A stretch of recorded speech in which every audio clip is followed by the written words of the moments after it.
অনিশ্চিত জীবন, যেখানে আগামী দিনের কোনো ঠিকানা নেই। আজকের হাসি আগামীকাল মুছে যেতে পারে।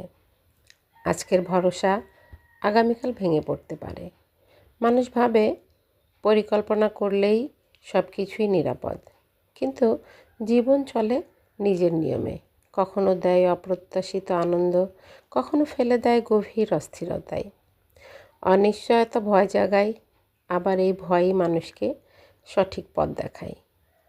কারণ যদি সব কিছুই নিশ্চিত হতো, জীবন থেমে যেত।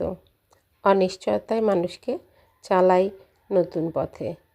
তবু সত্যি কথা হলো, মানুষ যতই চেষ্টা করুক, জীবনের ওপর তার কোনো নিয়ন্ত্রণ নেই। এটাই জীবনের নির্মম অথচ সত্য সৌন্দর্য। ধন্যবাদ সবাইকে আমাকে এতক্ষণ শোনার জন্য। আমার ভিডিওগুলো ভালো লেগে থাকলে লাইক, কমেন্ট, শেয়ার দিয়ে পাশে থাকবেন। আসসালামু আলাইকুম।